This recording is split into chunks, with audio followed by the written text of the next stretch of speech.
Hello, नमस्ते, प्रणाम आप सभी को मेरा राम राम। आज मैं आप लोगों को बहुत ही प्यारा जच्चा बच्चा गीत सुनाने जा रही हूँ। आप लोग गीत का आनंद लीजिए। चैनल पर नए हैं तो मेरे चैनल मंगल लोकगीत को सब्सक्राइब, वीडियो को लाइक एवं दोस्तों के साथ शेयर कीजिए। जसुदा के लाल हो पलनवे में झूला झूले, जसुदा के लाल हो पलनवे में झूला झूले। आधी आधी रात सासू देवता मनावली, आधी आधी रात सासू देवता मनावली।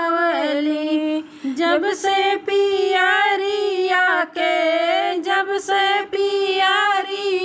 के भैले पर चार गनवे में झूला झूले, जसुदा के लाल हो पलनवे में झूला झूले, जसुदा के लाल हो पलनवे में झूला झूले।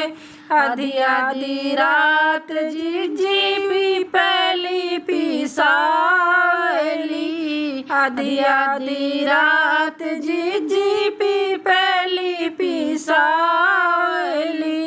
जब से तिलरिया के भैले पर चार आंगनवे में झूला झूले, जसुदा के लाल आंगनवे में झूला झूले, यशोदा के लाल पलनवे में झूला झूले। आधी आधी रात छोटी पूड़िया बनावली, आधी आधी रात छोटी पूड़िया बनावली।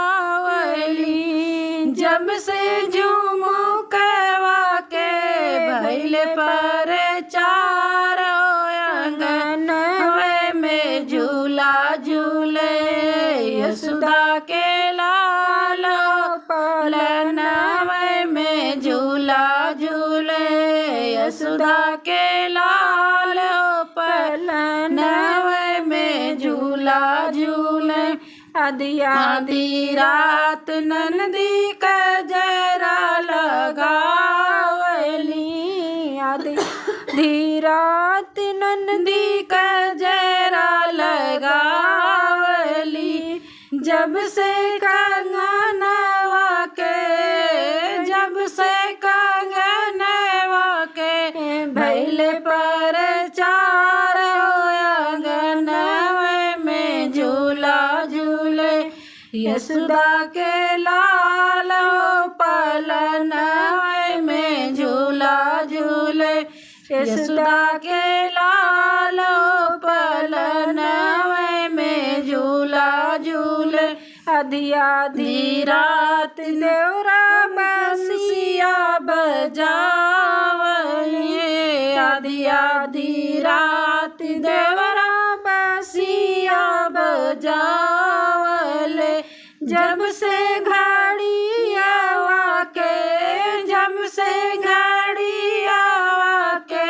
भैले पर चार आंगनवे में झूला झूले, यशोदा के लाल पलनवे में झूला झूले, यशोदा के लाल पलनवे में झूला झूले।